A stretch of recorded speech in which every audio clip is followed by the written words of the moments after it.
ayat qauliyah maupun ayat kauniyah. Dalam surah ini kita mari mentafakuri ayat Allah, yaitu saya itu akan mengambil tema yaitu momen diampuni dosa. Nah, momen kita harus mengambil momen, ya, momen apa yang kita tepat untuk diampuni dosa. Jadi di hidup kita ini adalah seperti pertandingan sepak bola, yaitu Persib melawan Taipot, ya. Itu dari awal sampai menit-menit akhir kuat, tapi begitu menit akhir itu dia kejebolan. Jadi permainan ini gagal. Ya, seharusnya mendapatkan poin dan berhasil, tapi karena kelengahan itu. Jadi itu juga seperti itu. Kita sekarang ini mau untuk mencari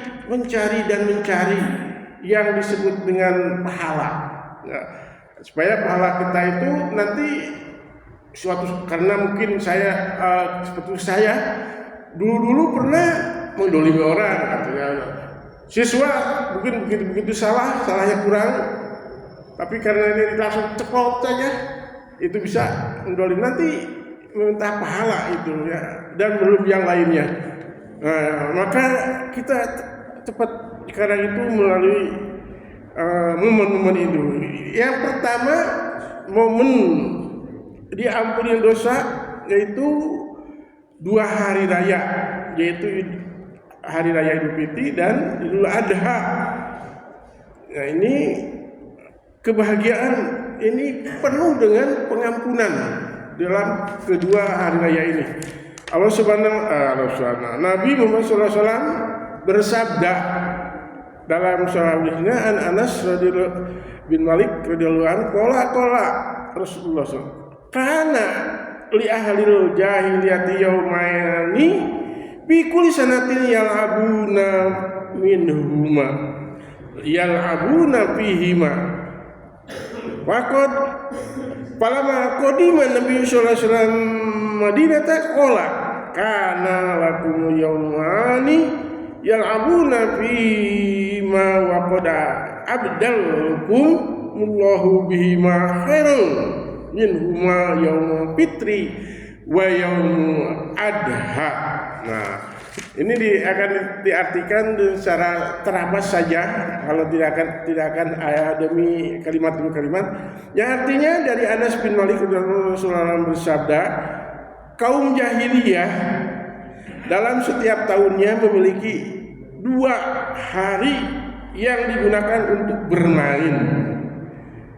Ketika Nabi SAW datang ke Madinah, Rasulullah SAW bersabda, kalian memiliki 2 hari yang biasa digunakan untuk bermain. Nah, sesungguhnya Allah telah mengganti 2 hari itu dengan hari yang lebih baik, yaitu adalah Idul Fitri dan Idul Adha. Jadi hadis Abu Daud, Nasai, ya. Nah, kemudian ada sabda lagi, man shoma ramadhana imanan wa tisaban gufirallahu ma taqaddama min dhanbi. Siapa orang yang berpuasa pada bulan 10 bulan Ramadan, diampuni segala dosa-dosanya. Kemudian barang siapa ada yang melaksanakan, ya, dalam hadis lain, siapa yang melaksanakan saum 1 bulan penuh dengan penuh keimanan kepada Allah, maka ia akan kembali fitrah seperti bayi, ya, tiplun bayi dalam rahim ibunya. Di hadis Bukhari, jadi keluar itu suci. Nah, kedua saja langsung, ya, momen yang kedua adalah hari Arafah. Ya, hari Arafah ini adalah hari 9 Dzulhijjah, ya. 9 Dzulhijjah, 1 hari sebelum hari raya. Idul Adha ya daripada diampuni segala dosa-dosa kecil setahun yang lalu dan setahun yang akan datang, yaitu dengan berpuasa Arafah. Tentunya bagi orang yang tidak berhaji, ya, berhaji. Bagi yang melaksanakan ibadah haji, tentu dengan memperbanyak doa, ya, membaca doa Arafah dan meningkatkan ibadah dan amal soleh. Itu mungkin ini Pak Haji Kadar pernah yaitu di Arafah, ya. Arafah itu sekitar 20 km dari tenggara Mekah, ya. Dari situ Padang Arafah, ya, kesempatan untuk mengampuni dosa. Ya, Arafah itu artinya dari apa? Arafatun, artinya perkenalan, ya, perkenalan. Jadi ini sejarahnya itu dari zaman Nabi Adam. Nabi Adam, pertemuan antara Hawa, ya, itu saling mengenal. Tadinya karena di surga pernah mengenal, tapi sekian tahun lama diturunkan ke dunia, dan pada Arafah itulah saling mengenal lagi antara Adam dan Hawa yang saling mencintai. Di situ lambang kasih sayang.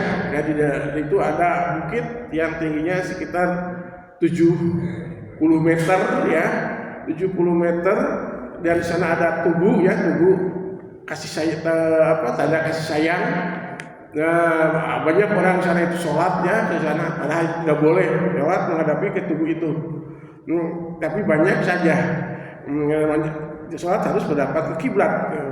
Nah, itu mengenai pada Arafah. Jadi bagi mereka yang tidak berpuasa, tidak berhaji, tentu kita harus berpuasa. Di sini sabda Rasulullah Shallallahu Alaihi Wasallam yang bunyinya, "Syama yaumul Arafata ahtasabu Allah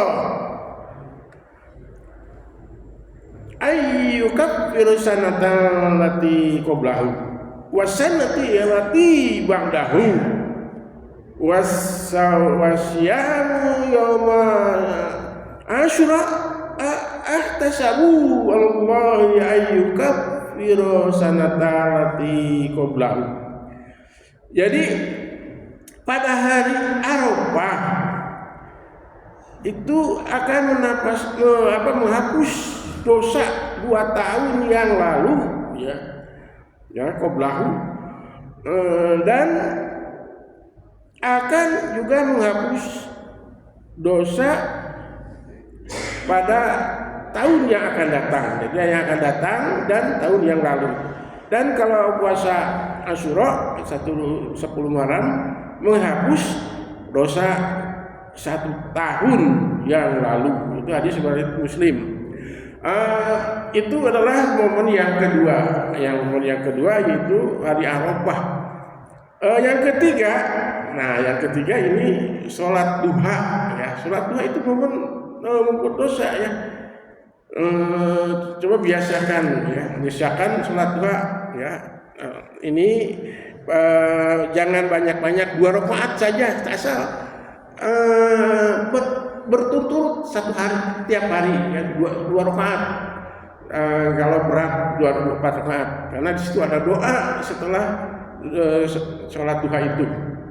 Nah, sholat duha itu pertama adalah merupakan pelindung untuk menangkal siksa api neraka. Yang kedua, sholat duha itu merupakan jalan menuju surga.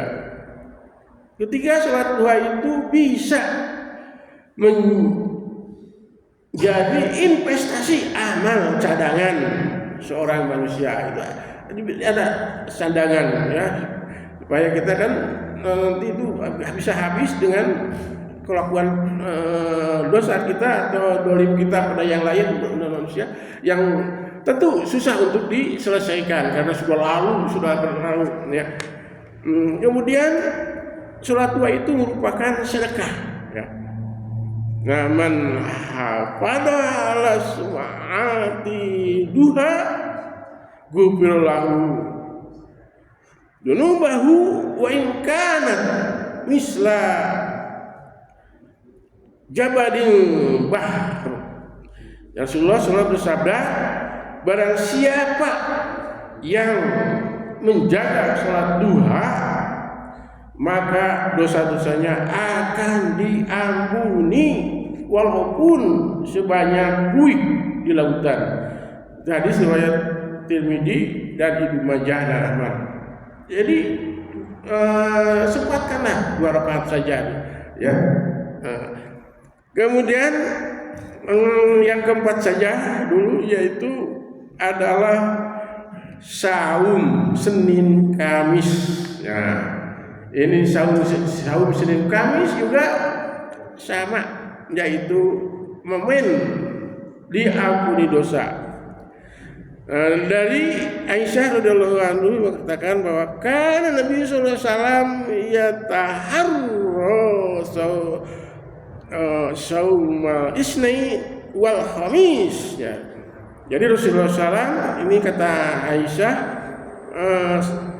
biasa menaruh pilihan puasa pada hari Senin dan Kamis. Hadis riwayat Nasa'i dan Ibnu Majah.